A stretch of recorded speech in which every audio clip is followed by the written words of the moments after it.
Hi guys, আমি আবার একটা নতুন ব্লগ নিয়ে চলে এসেছি। এখন আমরা শিলিগুড়ি থেকে রওনা দিচ্ছি মিরিকের জন্য। চলে এসো দোকানটা চল, লেজ নেবো, আতিক চলে এসো, চা খাবো, চলে এসো, চলে এসো, কি নেবে ড্রাই মিল, চলে আয় আতিক। চলো একটা ম্যাও আছে, চল দেখি তো। আমরা চা খাবো বলে নামলাম, কিন্তু আতিক গাড়ি থেকে নামতেই চাইছিল না। ওকে জোর করে গাড়ি থেকে নামানো হলো। বললাম যে চল, কিছু চকলেট নিবি, চল। দিয়ে এসে দেখছি চা দোকান বন্ধ, চা নেই। আতিকের তো খাবার পছন্দই হচ্ছে না। একবার বলছে এইটা নেবো, একবার ওইটা নেবো। ও ঠিক করতেই পারছে না ও কোনটা নেবে। তো ও যা যা বললো সবই মোটামুটি নিয়ে নিলাম। চিপস, চকলেট আর সব লেস ফেস সবই নিয়ে নিলাম।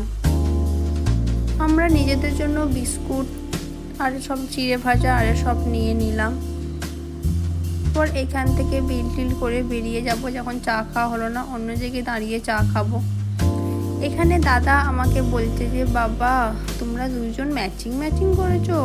আমার তো খুব ভালোই লাগে আমার জন্য কেউ তারিফ করলে, যে হ্যাঁ আমরা দুজন ম্যাচিং। আমি আর মাঞ্চলে দুজনেই হোয়াইট করেছি, কিন্তু দুজনে কোনো প্ল্যান করে পরিনি, মানে ম্যাচ হয়ে গেছে। আমিও হোয়াইট পরেছি, তারপরে দেখছি ও হোয়াইট পরেছে। এরপরে এখানে একটা ব্রিজের দিকে আমরা যাচ্ছি। আমি ব্রিজটা কোথায় আমি জানি না। আমরা মিরিকের রোডে ঢুকে পড়েছি, আর কিছুক্ষণের মধ্যেই মিরিকে পৌঁছে যাব।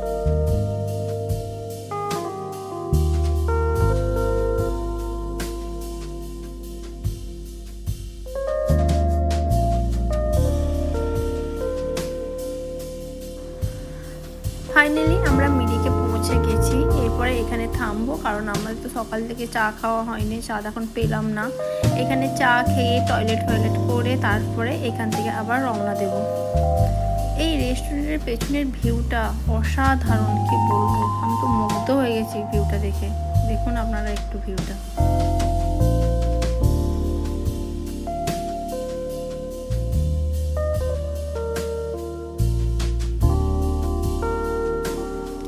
ফাইনালি আমাদের চা চলে এসছে। আজকের ব্লগটাকে আমি এখানেই শেষ করছি। প্লিজ আমার চ্যানেলকে ফলো করো, আমাকে সাপোর্ট করো। Tata, bye bye.